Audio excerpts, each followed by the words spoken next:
मैं गायक कलाकार राधेश्याम यादव एवं साथी बेसवान बलिया वाले। मेरा मोबाइल नंबर है 9984296895।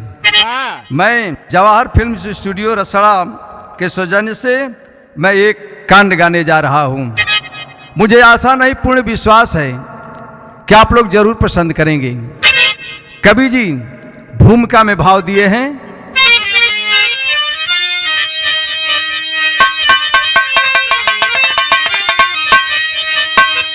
कि कंपित गगन रो पड़ी मेदनी, हिल गया है हिमालय गजब हो गया, माँ कया चल द्रवित हो गया उस समय, इतिहास जीवन का जिनका गजब हो गया, फूलती फूलवारी कोई की सुख ही गई, सो गया शोक में जिसके आंगन में सावन, मर गया जाके पंछी न पानी मिला, कभी महेंद्र का जीवन तो है सचिन कानन।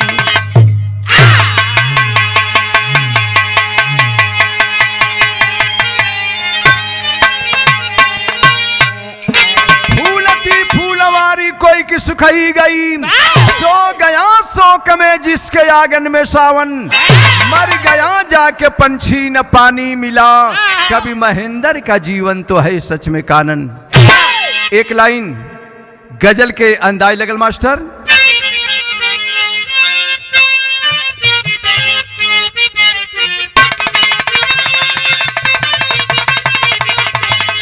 बाबा बाबा बाबा कि अरे पागल नजरें कि पागल नजरें दिल दीवाना लगता है, दीवाना लगता है।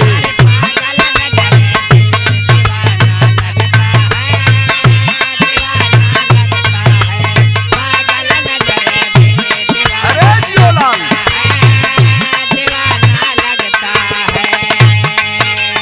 पागल नजरे दिल दीवाना लगता है,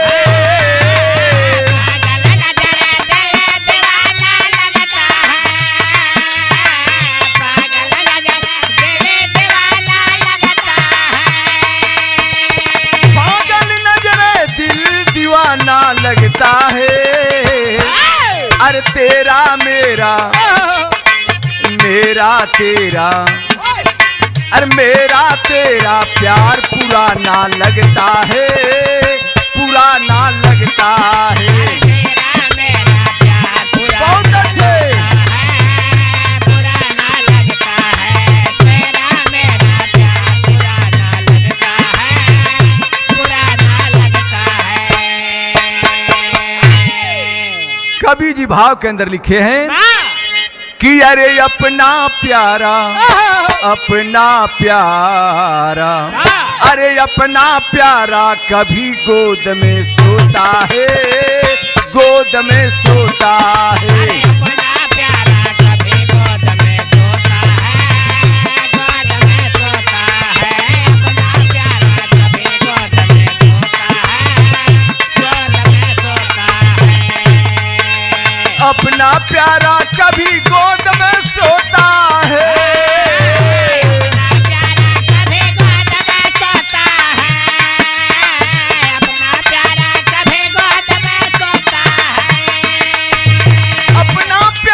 कभी गोद में सोता है। अरे बिछुड़ गया बिछुड़ गया बिछुड़ गया दिल थाम जमाना रोता है, जमाना रोता है। बिछुड़ गया दिल थाम जमाना रोता है, जमाना रोता है। अरे जियो भैया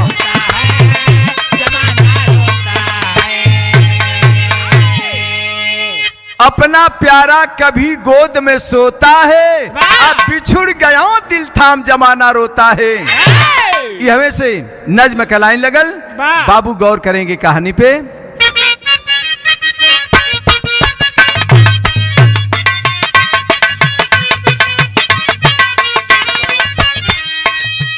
बबर बिहार में हजारीबाग आता है, बबर बिहार में हजारीबाग आता है, गरीबी चरम सीमा पत्रिका बताता है।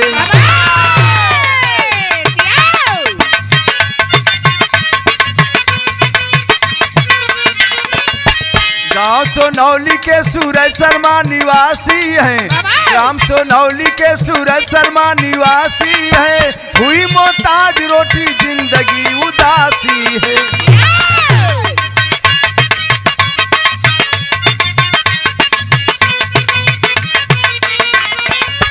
सुमन सरोज बेटा भूख से तड़पता था, सुमन सरोज बेटा भूख से तड़पता था, सुधा की पीर ले वो गांव में बिलखता था।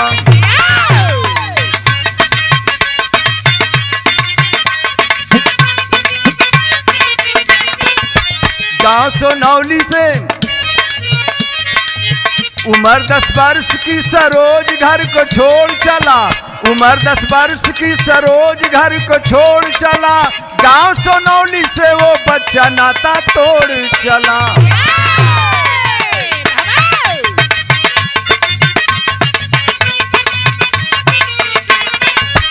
ए बाबू, हजारीबाग जिला अंतर्गत हजारीबाग जिला से सटे एक सोनौली गांव है जो आज झारखंड में पड़ गया है हजारीबाग। वो सोनौली गांव के रहे वाला बहुत गरीब इंसान सूरज शर्मा, जिनके पास एको बीसा खेती की जमीन ना बा, दिन भर मजदूरी करें तो शाम के 2 जून के 2 रोटी के इंतजाम होखे। मालिक उनको 2 ठे संतान दिले हुवन बाबू, बेटवा के नाम सरोज जिनकर उम्र 10 वर्ष के बतावल गई, बिटिया के नाम सुमन जिनका उम्र 7 वर्ष के बतावल गई। ए बाबू, लड़का एक रोज अपने पिता सूरज शर्मा से जीत के बैठलन के बाबूजी हमनों के तोहरे साथे चलल जाई। बाप पिता समझाते हैं, ए बेटा हमारे साथे आप लोग शहर में कहाँ जीबा, तो हम लोग के क्या चाहिए हम ले आके दे दी, तो हम लोग के क्या चाहिए मिठाई चाहिए कि खिलौना चाहिए तो हम ले आके दे दी, कहाँ शहर में आप तो हम लोग जईबा लोग। लेकिन बाबू अगर जीत बड़ी है किसी की तो बच्चों की जीत बड़ी है, आखिर बच्चों के जीत के आगे किसी का बस नहीं चलता है। लेकर के वो गरीब इंसान सूरज शर्मा अपने बेटवा के अपने बिटिया के लेके मार्केट में गईलन है बाबू। स्टेशन से कुछ दूरी पर काम करे लगलन, लड़का खेलत हुवन, धीरे धीरे भाई बहन स्टेशन पर पहुंच गए हजारीबाग। जो ट्रेन आवत बा वही ट्रेन के देखत हुवन, बहन बोलत बा कि भैया देखा हऊ गाड़ी आवत बा, हऊ गाड़ी हैसन बा, हऊ गाड़ी हैसन बा। इहे देखत देखत बाबू घड़ी 12 बजा दिहलस। आज जब 12 बजौले बा हो बाबू, बहन सुमन के भूख सतावे लगल, कहलस के भैया हमके तनिक कुछ खाना खिया देता भैया, बड़ा जोर का भूख लागल बा भैया। रोवे लगल, कहता है वो 10 बरस का सरोज कि चलो बहन चला जाए पिताजी के पास, जरूर कुछ खिलाएंगे। लेकिन बाबू देखे क्षुधा पीर सह सके ना जोगी, क्षुधा के पीर केहू से सहा लेना, संतो महात्मा ना सोच सकेलन। आखिर बहन कलश की जैसे भिखरिया भीख मांगत होन भैया, वही तरह तू मंगता तो केहू 1 रोटी 2 रोटी दे दे, केहू 2-4 10 रुपया दे दे, कुछ खरीद के हमने खा लेते जब भैया। बहन का रोवल देख के बाबू वो भाई सरोज चढ़ गया एक ट्रेन में जो ट्रेन आकर लगी थी। भिखारी जैसे भीख मांगे लगल, भीख मांगे लगल। आखिर उसी बोगी में कुछ ऐसे भी लोग हैं जिसके दिल में दया आती है बाबू, वो 1 रुपया 2 रुपया 5 रुपया दे रहा है, जो नाश्ता कर रहे हैं 1 रोटी दे रहे हैं। उसी बोगी में ऐसे भी लोग हैं जो आवाज देते हैं, अबे साले, जब मुसाफिर नाश्ता करते हैं तभी तुम लोग चले जाते हो भीख मांगे। लड़का डरन भागत बा, हाथ जोड़ के भीख मांगत बा बाबू। लेकिन तब तक लाइन क्लियर हुआ, ट्रेन रेंगने लगी, नहीं बच्चा जान पाया। बहन नीचे दौड़त पे, भैया हमके छोड़ के जिन जाइया भैया, हमके छोड़ के जिन जाइया भैया। लेकिन बाबू जब ट्रेन बढ़त पर लड़का भीड़ में जब तक गेट पर आता है तब तक ट्रेन प्लेटफार्म छोड़ देती है। रुअत बा झांकत बा, बहन के देखत बा कि बहन दौलत बा, लोगन से ठोकर लागत बा, गिरत बा। भैया छोड़ के जिन जइया, भैया छोड़ के जिन जइया भैया, हाथ हिलावत बा, लेकिन तब तक ट्रेन स्टेशन छोड़ दी। आखिर गौर करेंगे, एगो सयान भिखारी खड़ा बा गेट पर, कहता है कि अबे तू भीख मांग रहा था और क्यों रो रहा है? रो करके जब अपनी हाल बताता है बाबू, कहता है कि जब तुम्हारा कुछ है ये नहीं है, मेरा भी कुछ नहीं है, भीख मांग कर ही जीवन जब बिताना है तो चलो हम लोग साथ साथ रह करके भीख मांग कर अपना जिंदगी बिता लेंगे। आखिर बाबू समझा बुझा के लेके चल गई दिल्ली। आ कुछ दिन दिल्ली में समय गुजरल, साथे साथे भीख मंगला ना, साथ छूट गया सयाना भिखारी से। जब एक रोज साथ छूटल तो भैल का लड़का पहुंचल बा। कहां पहुंचल?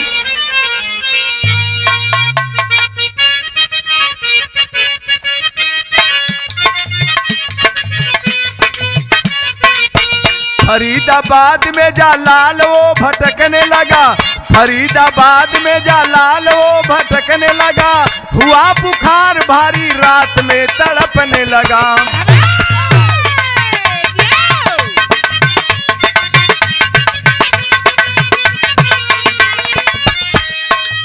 शेर सुंदर की 3 मंजिला हवेली है,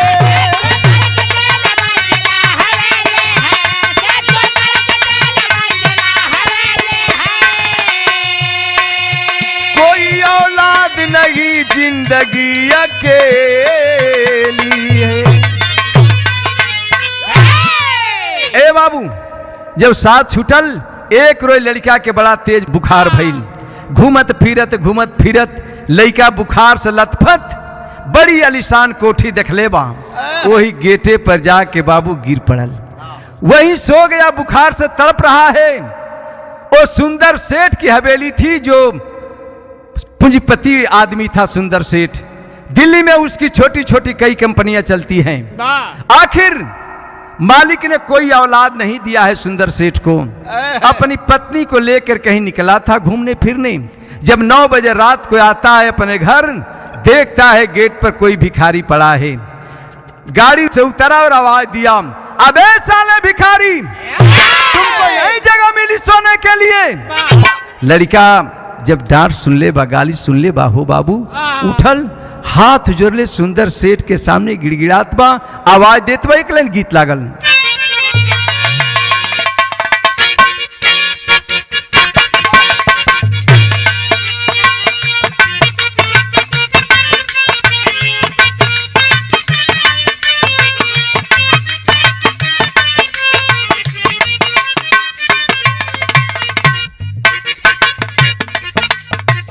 झिलमिल सितारों का आंगन होगा, झिलमिल सितारों का आंगन होगा, रिमझिम बरसता सावन होगा।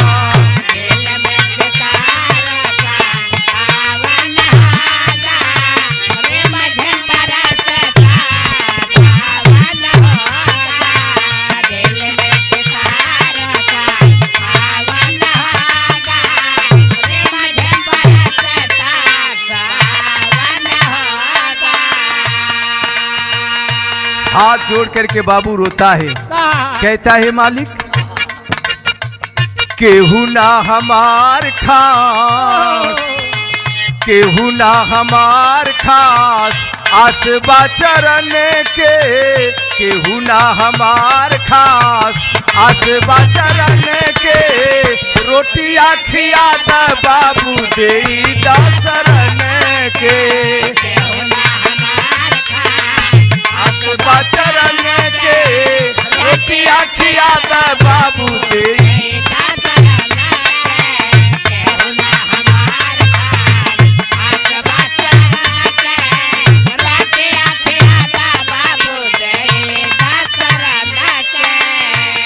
हाथ जोड़ करके सुंदर सेठ के सामने रोता है, बिलखता है, कहता है मालिक, मैं बहुत किस्मत का मारा हूं मालिक, इस दुनिया में मेरा कोई नहीं है मालिक। रोकर कहता है क्या? भूखिया सतावे भारी, तन में बुखार बा, पिया सतावे भारी तन में बुखार बा, माई बाप आप बानी केहू ना हमार बा। माई बाप आप बानी केहू ना हमारा, माई बाप आप बानी केहू ना हमारा। धैले सरोज तब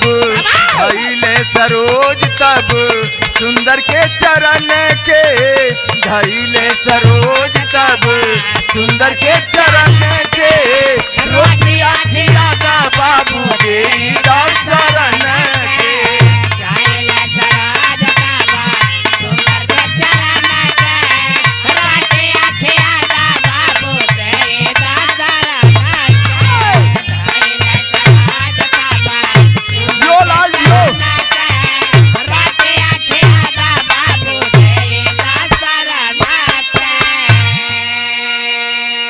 रोता है बाबू हाथ जोड़कर सुंदर सेठ के सामने, मालिक सुबह से अन्न का टुकड़ा हमारे पेट में नहीं खे गई मालिक, हम बुखार से लथपथ गिर पड़ली, रात भर रुके कि आप शरण दे देती मालिक।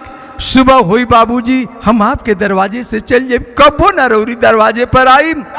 लड़का गिड़गिड़ात पर बाबू सुंदर सेठ के दुल्हन के दिल में दया आई, कहलिन कि सैया अरे मालिक तो हमनी के बेटा न बेटी क्यों न औलाद न देहलन, हो सकेला किस्मत में लिखले होखस, घूमता फिरता एक भिखारी जाएगा, वही तुम लोगों के बुढ़ौती का सहारा होगा। तो काहे ना ये लड़का बड़ा सुंदर बा, बड़ा सुशील बा, ये लड़कवा के हमनी का पोस पाल लेती जा, तो हमनी के एक दिन बुढ़ौती का ठेंगुरी हो जैतन। सुंदर सेठ ठिठक गए, सोचने लगे, कहलन कि ठीक है कहतड़ू, मालिक तो हमनी के बेटा बेटी कुछ ना दिहलन। आखिर सेठानी जाके बाबू लड़का के जब शरीर स्पर्श कैलिन, हम लड़का के देह बुखार से भूत बा, देह जरत बा, कहलन के सैया लड़का सही कहत बा, बहुत तेज बुखार बा। आखिर उठौलिन हम वो लड़का के लेके सुंदर सेठ गाड़ी में बैठौलन, आ गाड़ी में बैठा के लेके डॉक्टर के पास गईला करे इलाज खातिर। बाबू सेठाइन खुशी में अपने पति सैया सेठ से कहत हैं, एक लाइन गीत लागल, यो यो यो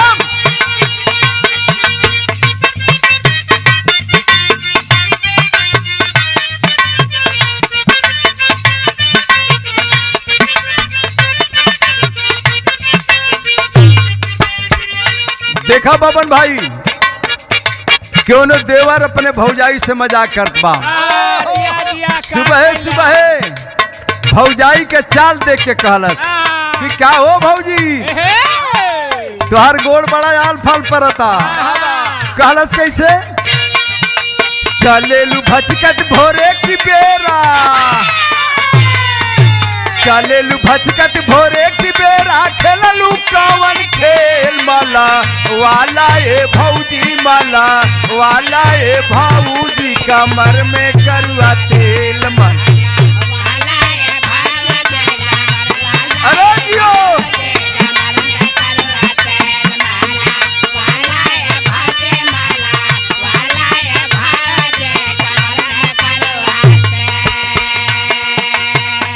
दौड़ करेंगे बाबू भाव पर। सेठानी सुंदर सेठ से का कहत हैं, गोदिया लेके चूमे चाटे, गोदिया लेके चूमे चाटे, लगावे तेल फूले पाला, पाला ए सैया का बा विधना का खेल, पाला पाला ए सैया का बा।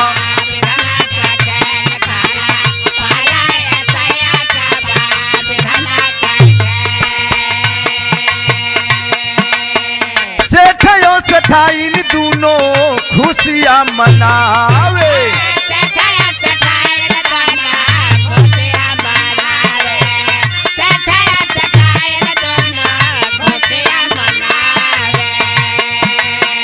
नमवा बदली सेठा सोनू कई बुलावे,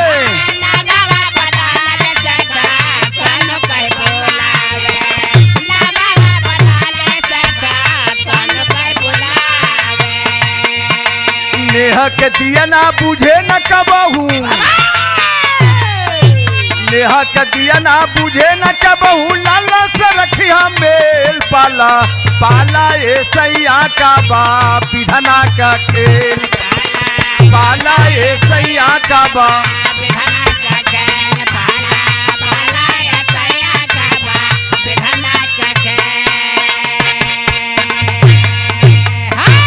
ए बाबू, सेठ और सेठानी बड़ा प्यार से वो लड़का का नाम सरोज उर्फ सोनू रखलन। ले जाके जब लड़का स्वस्थ हो गया तो ले जाकर के उस बच्चे का नाम विद्यालय में लिखवा दिए। लड़का पढ़े लगल। ऐसा लड़का कभी कभी बड़ा तेज तरार निकलेलन, बहुत पढ़ने में तेज हुआ। High school first class, inter first class जब पास कैलन हम, एक रोज धर्म के पिता सुंदर सेठ उस बच्चे से कहते हैं, ए बेटा, कम से कम छुट्टी के दिन तू कंपनी जाइल करता, तू ऑफिस में बैठता, मैनेजर से कुछ हिसाब किताब में हाथ बटेता, तो हमारा ना रहला पर तोके कंपनी चलावे में, अपन रोजगार चलावे में तोके आसानी हो जाई। कहता है सरोज सोनू, पिताजी मैं अवश्य जाऊंगा। आखिर एक रोज छुट्टी के दिन बाबू गौर करेंगे, गाड़ी से पहुंचता है अपने कंपनी। अभी वॉचमैन गेट खोलने ही वाला है, तब तक जिस उम्र में भीख मांगता हुआ पहुंचा था, उसी उम्र का लड़का पहुंच गया दौड़ करके गाड़ी के पास और हाथ जोड़कर कहा, भैया भैया कुछ खाने के लिए दे न दो भैया, बड़ी जोरों की भूख लगी है। एक टक ताकता है सरोज उर्फ सोनू, सोच गया कि कभी मैं उसी उम्र में भीख मांगते हुए आया था, तो मुझे तो धर्म के पिता सेठ मिल गए, तो मेरी जिंदगी संवर गई। अगर नहीं मिले होते तो इसी तरह से भीख मांगते मेरी जिंदगी गुजर जाती। तुरंत दुखिया बाबू दुखिए का हाल जाने ला, 100 रुपए की नोट निकाला और पकड़ा दिया, लो मेरे छोटे भाई जाकर पहले भोजन कर लो। खुश होकर के वो छोटा मुन्ना, वो भिखारी 100 रुपया पाया, दौड़ करके गया होटल पे। लेकिन गौर करेंगे बाबू, जब ये अंदर गया ऑफिस में बैठा तो सोचने लगा अपने जीवन के विषय में। सोचता है कि मैं भी कभी इसी तरह से भीख मांगता था। अपनी यादाश्त तगड़ा करने लगा कि हमार गांव सोनौली रहल, जिला हजारीबाग रहल, हमारे पिताजी का नाम सूरज शर्मा रहल। का जने हमारे वियोग में खोजत खोजत तड़प के मर गेल हुई है कि जिंदा हुई है। ऑफिस से बैठा है बाबू, एक पत्र लिखता है कि यदि हमार बाबू माई जिंदा हुई हन तो जरूर हमार अपने बेटवा का खोज खबर ली हन, जरूर हमके जवाब मिली। पत्र छोड़ दिया। जब पत्र पहुंचता है गांव सुनौली, डाकिया ले जा रहा है वो पत्र उस गरीब इंसान सूरज शर्मा को देने के लिए। तब तक रहिए में मिल गईलन, दिखाई देना, आवाज दिया डाकिया, ए सूरज भैया, तुहारे एगो लेटर बा फरीदाबाद से आयल बा, तेने अपन ही चिट्ठी ले लेता। सूरज शर्मा के आंख से आंसू छलके लगल बाबू कि का भैया तो के हम ही मजाक करे के मिलनी। अरे हमार ते कहीं लाल लहलन सरोज पता नहीं दुनिया में कहाँ चल गई, मर गेल हुई कि जियत हुई, हमार तो परदेश रहे वाला केहू ना बा। करण के सूरज भाई, हम तो उसे मजाक नहीं की करत है, पत्र ले ला आ केहू से तू पढ़वा ली। हम पत्र को हाथ में लिया बाबू, आ झरझर झरझर रोवत हुवन, काश मेरा बेटा होता, हमर लाल सरोज रहतन, ऐसा ही कहीं परदेश में नौकरी करतन, तो ऐसा ही न चिट्ठी भेज के अपना गरीब माई बाबू के खोज खबर लेतन। सोचत बाबू रोवत पहुंचलन है घरे, जाके कहलन के ए सरोज के अम्मा, ए सरोज के अम्मा, देखा न एगो फरीदाबाद से चिट्ठी आइल बा, हमनी के तो केहू रहे वाला ना बा, एगो बेटो रहल सरोज, वो पता नहीं दुनिया में कहाँ चली गई। मतारी बेटा का नाम सुनली, वो चिट्ठी के देखलिन बाबू, अपने छाती से लगा के फफक फफक के रोवत बाड़ी, बेटा के याद आवत बा। कहलन कि चला न चिट्ठिया के मुखिया जी से पढ़वा ले जा। एक लाइन गीत लागल,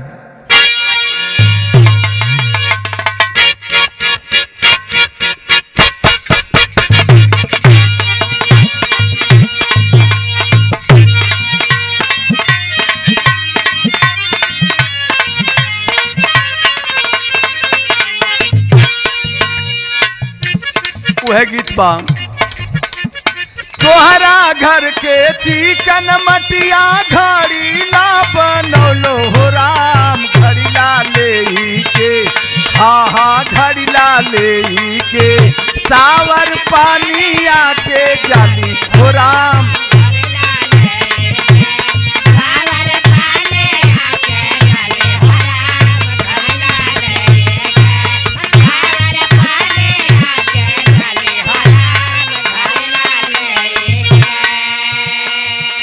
गौर करेंगे बाबू पति और पत्नी पत्र को लेकर के मुखिया यानी प्रधान जी के जात हुवन गाँव सुनवली चिठिया अली चिठिया सूरज पौले हो राम चिठिया ले के हाँ चिठिया ले के सूरज घरावा के जाले हो राम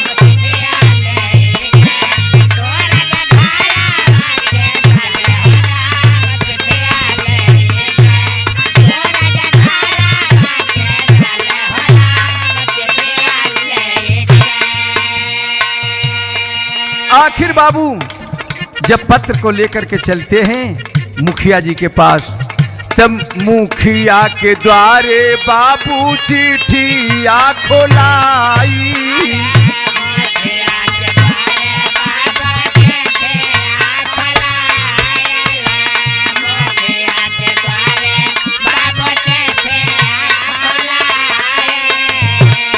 पाता मिलल साफ पूरा गावा हरा साई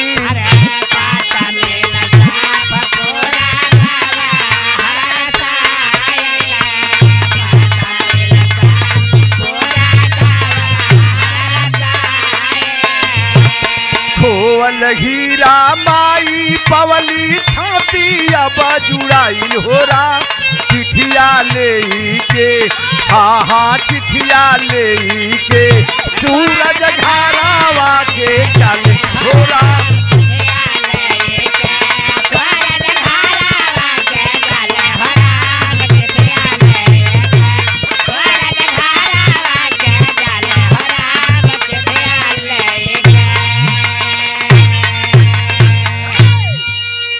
आखिर जब मुखिया जी के पास गईलन हम कहलन के मुखिया जी हमनी कहते परदेश रहे वाला केहू ना बाम है देखी ना एगो चिट्ठी आइल बाम ई कैसन चिट्ठी बाम मुखिया जी जब पत्र को लिए बाबू वो पत्र के मिलावत हुवन सरोज उर्फ सोनू समझ गए कि इसका मतलब कि इसके नाम में और नाम जुड़ा है जब मिला ले हलन मुस्कुराने लगे वो गरीब इंसान सूरज शर्मा हाथ जोड़ के कहलन के मुखिया जी केहू मजाके न कैले बा कहलन कि ना ये सूरज केहू मजाक नहीं खे कैले बल्कि तोहरे बेटवा के चिट्ठी बा तोहर बेटवा ये दुनिया में जिंदा बा एगो अमीर आदमी के पास बा तोहरी लड़का के चिट्ठी बा वही के नाम सरोज उर्फ सोनू बा जब बेटवा का खबर मिलल हो बाबू मतारी का खुशी के आंसू छलके लगल हमार लाल जिंदा बा मुखिया जी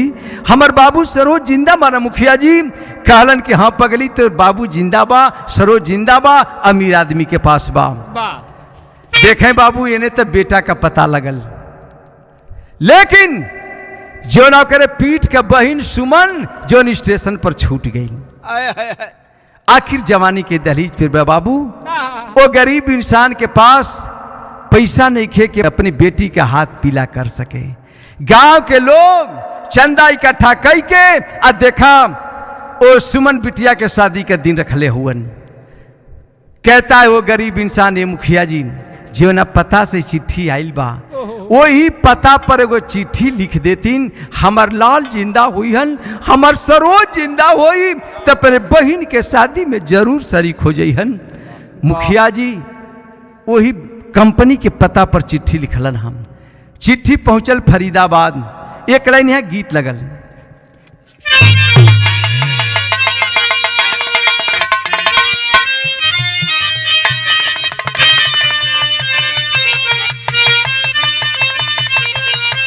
ए गीत के माता बहन सब जब गोधन कूट के देखा पीड़िया लगावेलीन, कूट के हाँ गोधन कूट के वही गोबरा के ले जाके दिवाली पर सटा दिहन, वाह तो पीड़िया माई तो होती है। पीड़िया माई हो जइहन। वाह, एक सवा महीना गोर के जब पीड़िया माई के दहवावे चलेलीन, ओ समय गीत के गई हन कि आज एकदसिया, कि आज एकदसिया बिहाने दुई दसिया तेरसिया के नाम, हो तेरसिया के नाम, लहुरी ननद के गावनावा तेरसिया के नाम।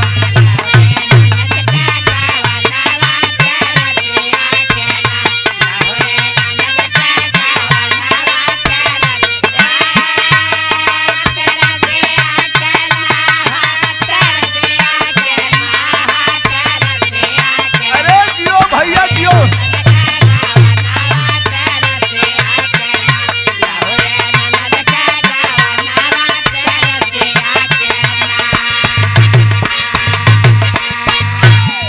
पत्र पहुंचा है बाबू फरीदाबाद। और जब कंपनी में चिट्ठी पहुंचता है छुट्टी के दिन, सरोज उर्फ सोनू, मैनेजर साहब आवाज दे, ए बेटा, वाह, ए बेटा सरोज, तोहरे नाम से को चिट्ठी आइल बा।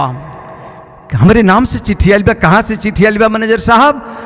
मैनेजर साहब बतलाते हैं कि हजारीबाग से, सुनौली गांव से पत्र आइल बा। आखिर बाबू पत्र को लिया, पत्र को लेकर पढ़ रहा है। भाव में कवि जी लिखलन कि पाके समाचार सोनू, तपा के समाचार सोनू, अरे खुश भइले मनावा भावनावा में नाम, हो भावनावा में नाम, त जो है घर में माया नावा भावनावा में नाम।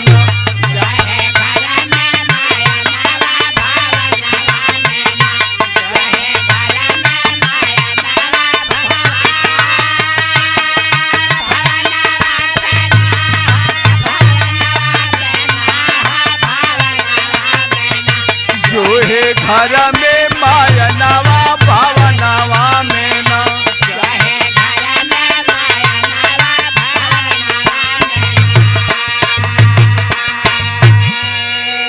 बेटा सरोज हुई हम तो अगली लाइन के गौर से पढ़ लिया बेटा।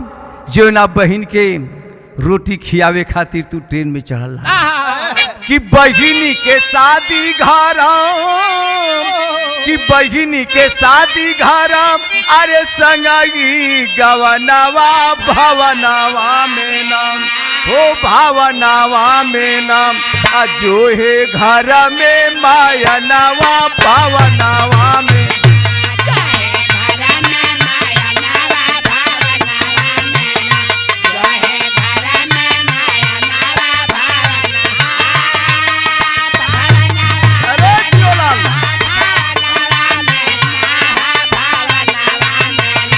जो है घर में माया नावा भावना,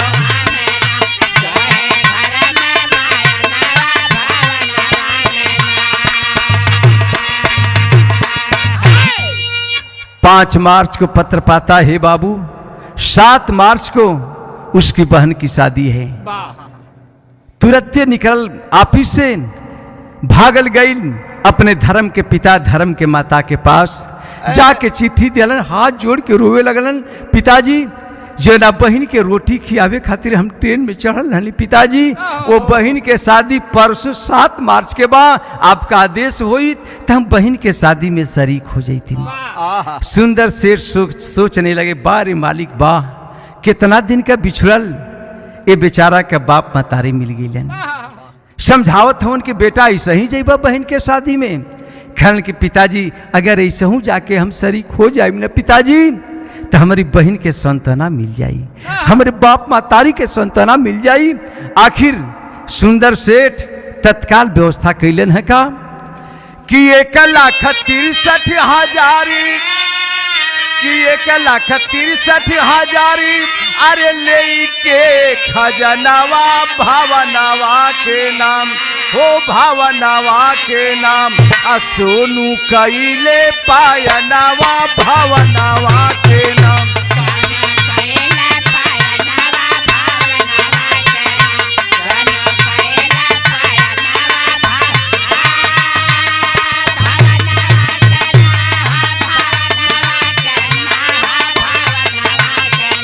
सोनू कैले पायनावा भावनावा के नाम।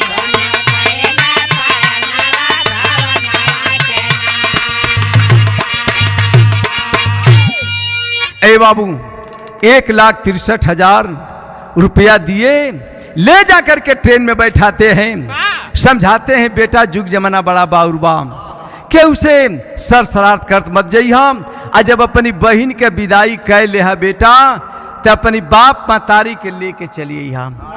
हमनों का बुढ़ौती का सहारा तू ही बाड़ा, ठेंगुरी तू ही बाड़ा, अपनी बापो मातारी के बुढ़ौती के ठेंगुरी तू ही बाड़ा। जब घरे लाल कुछ है ना बाप ते ये हमें लेके अपने बाप मातारी के चलिए हम। कहले पिताजी अवश्य लेकर आऊंगा। आखिर चलन हम गाड़ी सरसरात दिल्ली से चल बा कबजी टेरी में भाव दिहलन।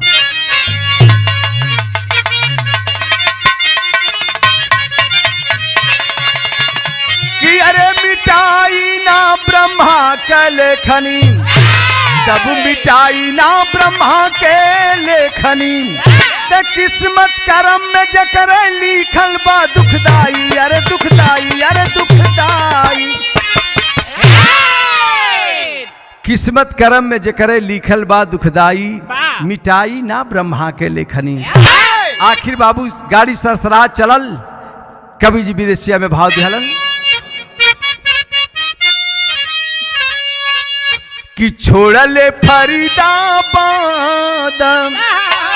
अरे सोनू जब सहरिया के, रुपया नगदा कुछ डफले खा जाना। अब पीछा कैले डाकू भारी, अरे ट्रेनवा में चढ़ी गईले, सासाराम पहुँचल बाबू जब की ट्रेनवा। मुगल सराय पहुँचते पहुँचते दोस्ती बना लिए जहर खुराना गिरोह। आज जब बना लिए बाबू चाय बिस्कुट चलत बा, उसी चाय में जहर दे दिए उस बच्चे को। सासाराम पहुँचते पहुँचते इस दुनिया को छोड़ चला और सासाराम में उसका सूटकेस लेकर के उतर गए जहर खुराना गिरोह। ते जहर खियाई दिहले, अरे रुपया के लूटी लिहले, गड़िए में उड़ी गईले आल्हारा सुगाना।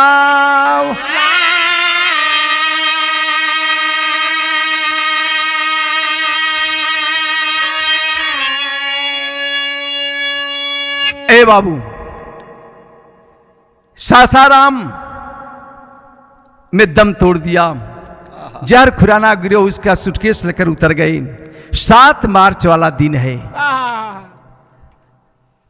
ओ गरीब इंसान सूरज शर्मा सोचते हैं कि मेरा लाल जरूर आएगा, हमार सरोज जरूर अहन। सब शादी की तैयारी में लागल बा बाबू। वो गरीब इंसान सुबह से आके आ देखा स्टेशन पे इंतजार करते हो अपनी बेटवा के आवन के कि हमार लाल अहन।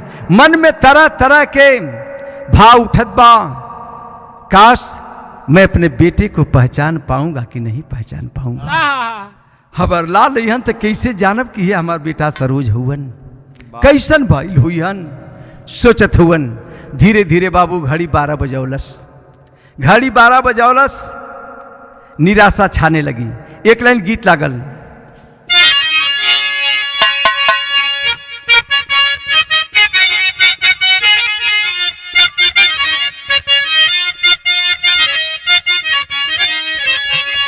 वह गीत लागल। ये भोर में जब गंगा स्नान करे बदे माता बहन जालिन, वो समय गीत के गई हन कि अरे तोह के चढ़ाई बे मैया,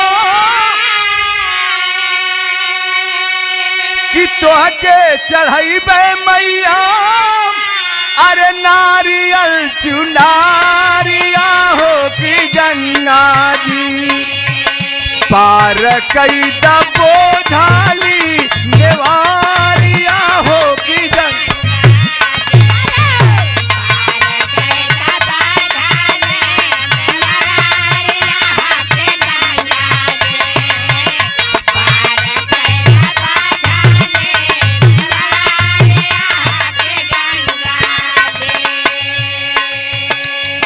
भाव पे गौर करेंगे बाबू।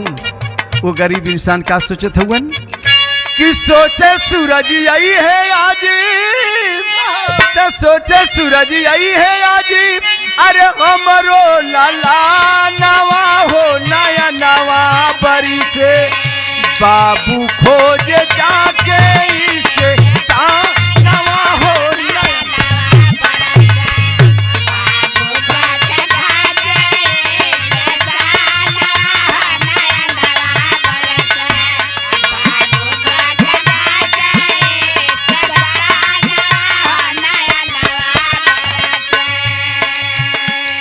निराशा छा रही है।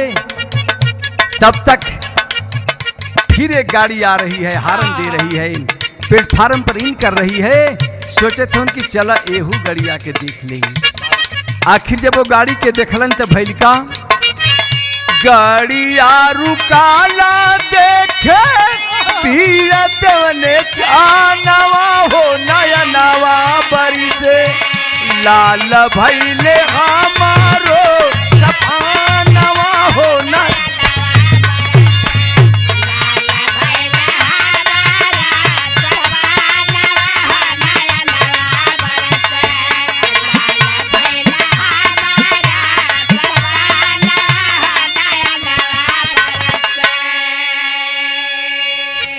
आखिर बाबू आरपीएफ के जवान उसका पॉकेट चेक किए थे।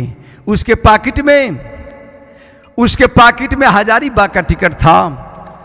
सोचते हैं कि क्यों न इस बच्चे की लाश को हजारीबाग ही उतारा जाए, हो सकता है इस बच्चे का कोई परिचित मिल जाएगा तो कम से कम बच्चे की लाश इसके घर तो चली जाएगी, इसके बाप मातारी को तो मिल जाएगी।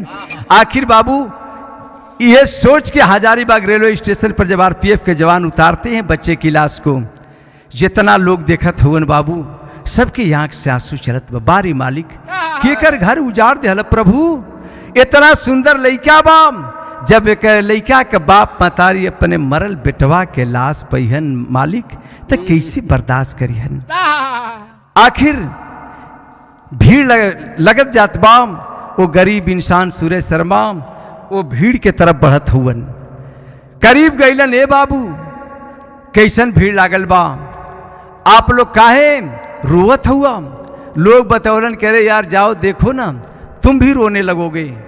आखिर धीरे धीरे भैया तने हटता लोग, ए बाबू तने हटा लोग, हम देख ले कैसन लाश बा।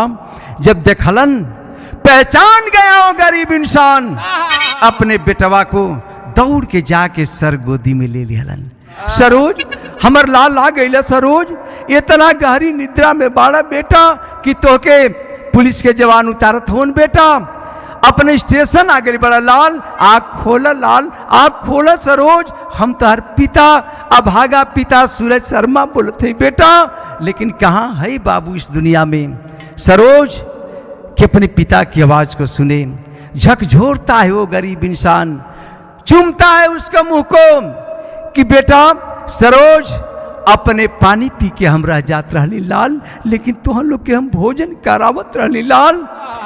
कई कई रोज बीत जा उपास हमन के, लेकिन तोहन लोग के भाई बहन के हम भोजन करावत रहली बेटा।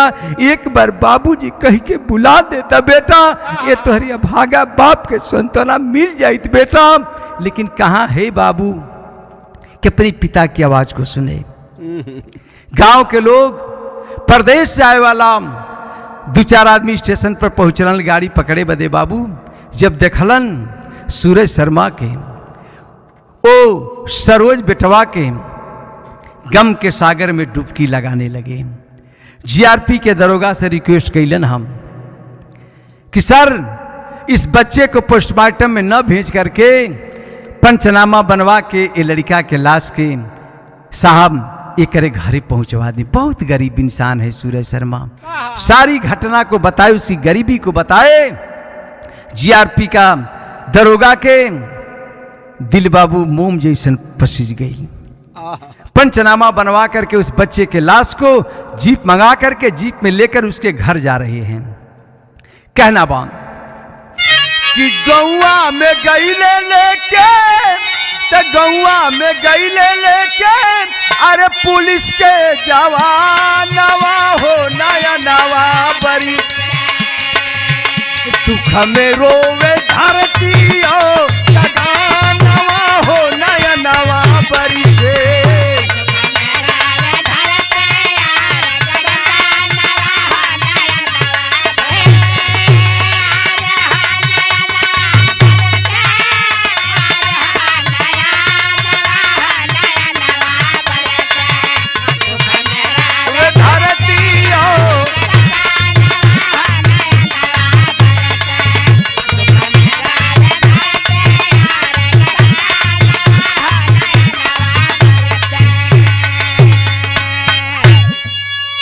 जो गांव के करीब जीप पहुंचल, लइका देखलन।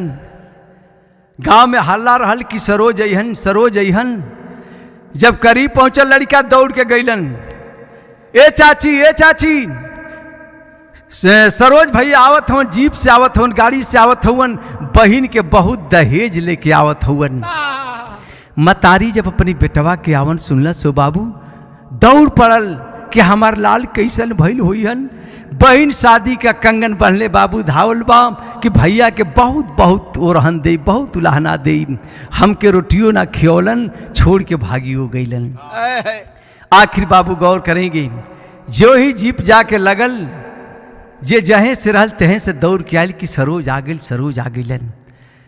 पुलिस के जब नौजवान उतरते हैं, मतारी जब पुलिस के नौजवान देखलिन हो बाबू, कल के भाई हो, हमर लाल सिपाही हो गए, में भर्ती हो गई बना का हो, हमर केवन बाबू हवन।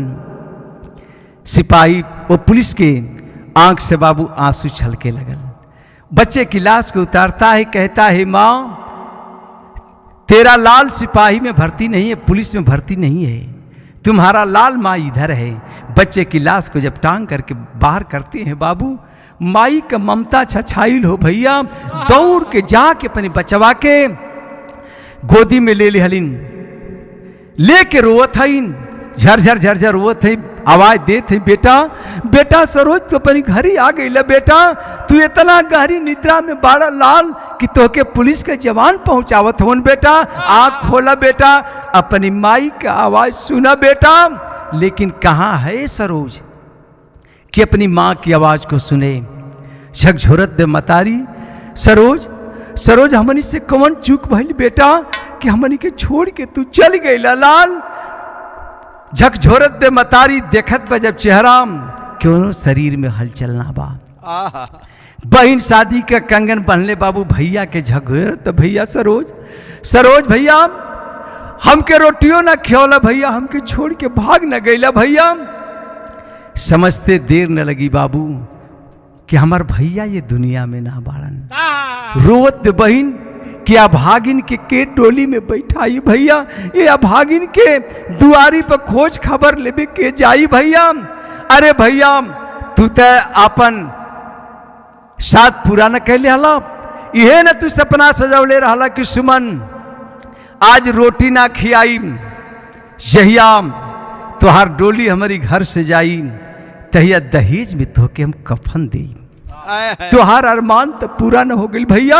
आखिर बाबू माई बेटा बेटा का रट लगौले बाबू, देखा ये दुनिया के छोड़ चलने नहीं बर्दाश्त कर पाई माँ अपने बेटे के सदमे को। आखिर समय 5 बजे लगल, शाम होने लगी, मुखिया जी घबरा गए।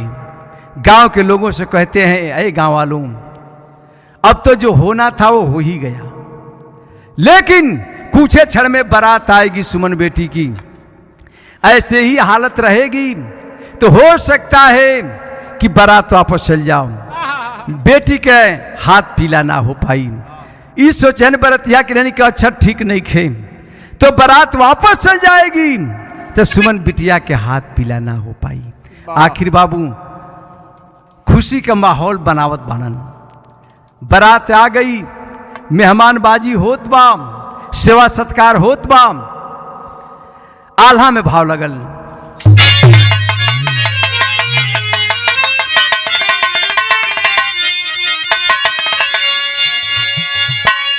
कि घरवा में लाश जे करे, कि घरवा में लाश जे करे, अरे माई बेटवा कहे बाबू गौआ के लोग दिहले बतिया रे छिपाई। शशिकांत मालावा में भारे मांगिया के बाबू रोवेली सुमाना ता बाहिया बिहराई। रोवेली सुमाना हम या भागिन दुनिया में पंचो,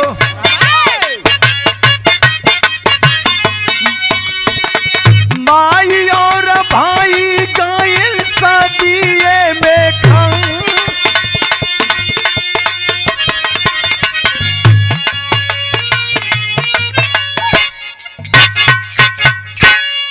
ए बाबू मंगल गीत हो रही है।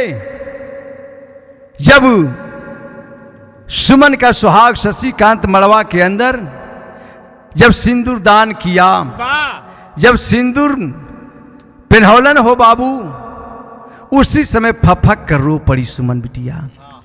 आ गई माई के या भाई के कि कितना बड़ हम अभागिन बानी, जब हम ससुरे में जाई इहे सब औरत ताना मरिहन कि कुलक्षणी आ गई, अपनी शादी में भाई के या माई के खा गई, अब ही आगे का करी, तो जिंदगी भर हमके ताना सुने के होई।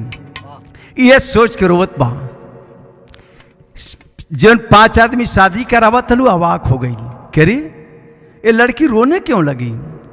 गीत गवाइल बाबू बंद हो गई, सबके आंख से आंसू चले लगल कि बिटिया के माई बाबू के याद, माई भाई के याद आयल बा।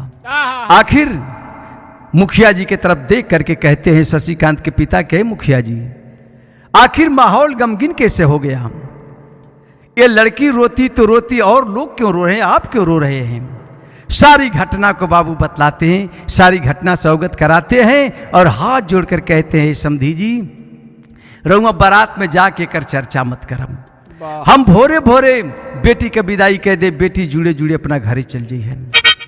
तो बाबू खैर खून खासी खुशी और प्रीत मदपान, ए छिपाए ना छिपे जाना सकल जहान। आखिर कहाँ ही छिपे वाला चीज बा। धीरे धीरे बारात में गईले ना कहना फूसी करत में सब जाग गए, सब लोग जान गए। भोरे में पहुंचल मुखिया जी समधी जी रउआ साधन भेजी, हम चाहते हैं कि बेटी का भोरे भोरे विदाई कह दें। आखिर बाबू गौर करेंगे, जो शशिकांत का सुहाग, सुमन का सुहाग शशिकांत था, उठकर खड़ा हो गया, आवाज दिया ए मुखिया जी मेरा भी कुछ फर्ज बनता है। कहलन कैसे कि कहे शशिकांत नहीं डोली जाई घरावा,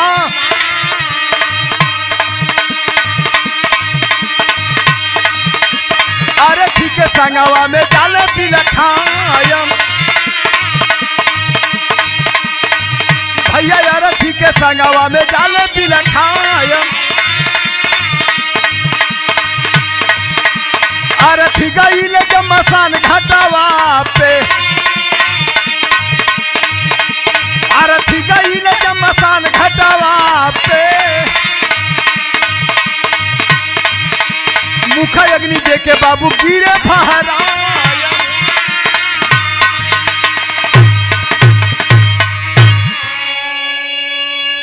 आखिर बाबू देखें सुबह हुआ, माई बेटा का अर्थी बनल, गांव के लोग कुछ बाराती के लोग जब अर्थी लेकर के श्मशान घाट पे पहुंचते हैं, ओ गरीब इंसान सूरज शर्मा अपने पत्नी को मुखाग्नि दिया, उतना उसे कष्ट नहीं हुआ। जब अपने बेटे को मुखाग्नि देने चला बाबू, कदम नहीं बढ़ रहा है बाबू, अपने बेटे को मुखाग्नि देने के लिए सोचता है वो गरीब इंसान की बारी मालिक बा, यह दिन देखे कि हमके जिंदा रखला प्रभु, अगर हम मर गए होती मालिक तो आज ये दिन देखे के ना न मिली कि एक बूढ़े बाप के कंधे पर जवान बेटी की अर्थी जा रही है। सोचत जा करके बाबू मुखाग्नि देते देते धरती पर बेहोश होकर के गिर पड़े। आखिर लोग पानी के छींटा मार के होश में ले अलन। हम मतारी बेटन के दाह संस्कार कई के जब घरे अलन हो बाबू, अपने जीवन के विषय में अपने जीवन का इतिहास दोहराने लगे कि बारे मालिक, शुरू से अब तक बुढ़ापे तक मुझे दुख ही दुख झेलना पड़ा। रात में सोए हैं त लसिया जला के जब अइले उहो घरावा, भैया लसिया जला के जब अइले उहो घरावा, बजर विपतिया विधना दिहाले गिरायम, बाबू बजर विपतिया विधना दिहाले गिरायम। अरे होता भोर हरिया सूरज मारी गईले कि बेटियों दमाद गिरे मूर्छा के खाए। बोलो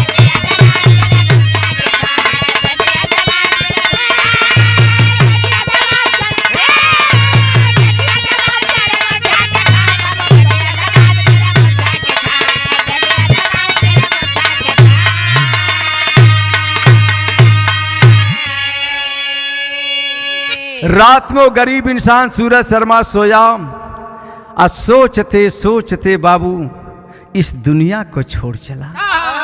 सूरज शर्मा भी सदमे को, अपने बेटे के सदमे को बर्दाश्त नहीं कर पाए।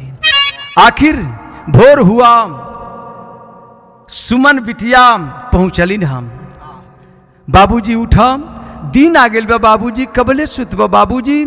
जब देखत है बाबू तो बाबूजी दुनिया में रहे तब तक झकझोरती है, रोती है कि उठा बाबूजी, ये अभागिन बेटी के डोली में बैठाई बाबूजी, तोहरे के तो देख के एगो संतोष रहल बाबूजी कि अभागिन बिटिया के खोज खबर ले बाबूजी। बाबूजी बाबूजी का रट लगौले बा बाबू।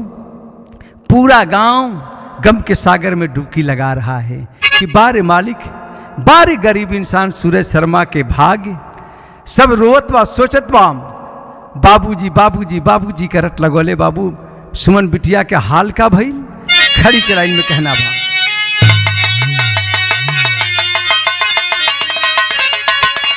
कि अरे दुख में दुख मिलल तो दुख में दुख मिलल, सुमन के फाटे छतिया, तब बेटी गईली अस्पतालवा हो पागल मतिया।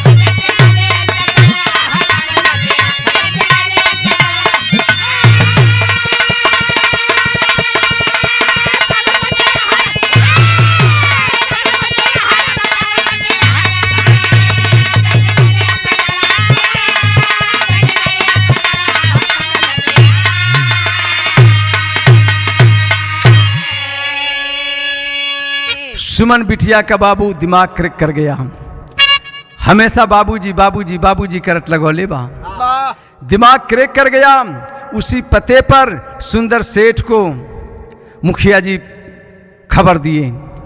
सुंदर सेठ जब खबर पौलन, हम गम के सागर में डुबकी लगाते हुए बाबू सनौली गांव पहुंचलन। हम मुखिया जी से वार्तालाप होत बा, रोत होने, मुखिया जी मैं बहुत दुलार प्यार से बेटे को पाला था। मैं कहा था कि अपने बहन की विदाई करके बेटा अपनी माइयों बाबू की हमें ले ले चलिए। यहाँ अपने बाप महतारी का सहारा ठेंगुरी तू ही बाड़ा, हमनों का बुढ़ौती का सहारा तू ही बाड़ा। लेकिन जब मालिक को मंजूर नहीं था तो इंसान क्या कर सकता है। पुरुष बली नहीं होता है, समय होत बलवान। मुखिया जी, इंसान बलवान नहीं होता है बल्कि समय बलवान हो खेला। समय किसी को छोड़ा नहीं है। एक ठे काम कह देती कि अब केकरा खातिर ये हमार धन आ दौलत रही। हम सरोज उर्फ सोनू बेटवा के नाम पर कुछ कह देती, कारण कि बहुत क्या करना चाहते, कहले कुछ जमीन दे देती, कारण कि जितना मर्जी उतना मुझसे जमीन ले लीजिए, जो करना है सरोज उर्फ सोनू के नाम पर कर दीजिए। आखिर कैलन काम कि पहुंचल फरीदाबाद जब की समाचार हो, अरे सुन के सुंदर सेठ अइले गहुआ मझारे हो।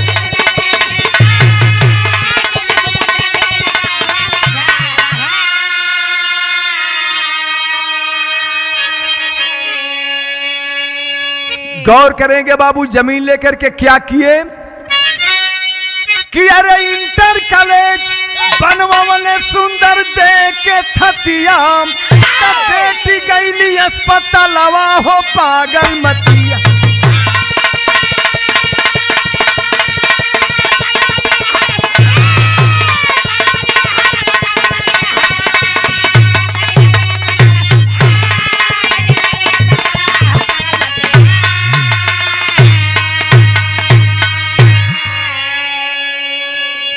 इंटर कॉलेज बनौने सुंदर देके थतिया, बेटी गैली अस्पतालवा हो पागल मतिया। वो विद्यालय के नाम का रखौलन कि सुंदर सरोज सोनू नामवा धराइल, अरे काम बट जारी अखबार में छपाई।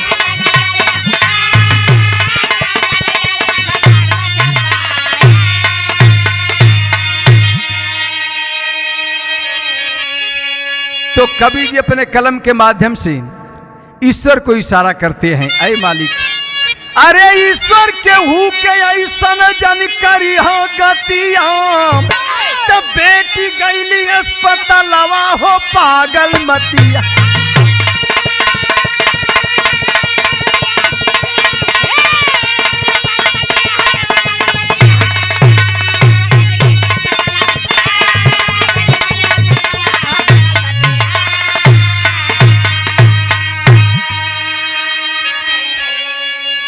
ईश्वर केहू के ऐसन जनकरी गतिया, बेटी गईली अस्पतालवा हो पागल मतिया। ऐ मालिक जैसन सूरज शर्मा के आप गरीबी दिले रहला, वैसन केहू इंसान के फिर दोबारा धरती पर मत दिया। आखिरी भाव कि जय जखाड़ स्वामी गुरु जद्दू है बुल्ला की फुलवारी, त्रिशी सने सुखरा संग मितावा अवध बिहारी। अरे मिटाई ना ब्रह्मा के लेखनी, तो मिटाई ना ब्रह्मा के लेखनी, तब महेंद्र राधे श्याम के संग में क्यों का जाई रे मिटाई ना ब्रह्मा के लेखनी।